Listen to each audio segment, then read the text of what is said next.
За Монголын эрүүл мэндийн яамнаас бол өрхийн эрүүл мэндийн төвийн одоо бас хөгжилд анхаар санхүүжилтд анхаар 2018 оноос өрхийн эрүүл мэндийн төвийн нэгдээр нэрний завтар бас тодорхой хугацаа хэмжээгүүд нэмэгдснээр одоо өнөөдөр бас өрхийн эмнэлгийн хөгжил бас хөл голдролоо олох гээд бас нэг түмний төлөө ажиллаж гад ингээд хичээж байгаа энэ үе бол одоо бас эрсэнд бас баяртай байгаа.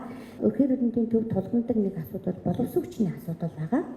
За одоо эрүүл мэндийн салбарын ялангуяа өрхийн эрүүл мэндийн салбарын одоо хүнд байсан үед бол бид нар хэдхэн хүний хүчээр ажилладаг байсан бол өнөөдөр одоо миний өрхийн эмнэлэг гэхэд 5 их хэмжтэй 8 суулгч тусгай мэрэгчлэнтэй нийт 17 хүний бүрэлдэхүүнтэйгээр үйл ажиллагаа явуулж байгаа. Сүүлийн үед засгийн газрын авч хэрэгжүүлж байгаа одоо асуудалтай бол бас холбоотой гэж ингэж үзэж байгаа. За боловсрогчны алдагдал юу вэ гэхээр хит одоо мэрэгчлэн бэлтгэх нь нарийн мэрэгчл рүү айгүйх анхаардаг болсон. За анхаарчны тусламж үйлчилгээнд ажиллах ерөнхий мэрэгчлийн эмч гэдэг хүн биднэрт өрхийн эрүүл мэндийн салбарт бол олон өрхийн эрүүл мэндийн төвдөөс ерөнхий мэрэгчлийн эмчийг бэлтгэх энэ тал дээр одоо бас энэ мэрэгчлэн бэлтгэх мэрэгшүүлэхийн юм дээр одоо эрүүл мэндийн яам, боловсролын яам, засгийн газрыг одоо анхаараасаа гэж ингэж хүсэж байгаа.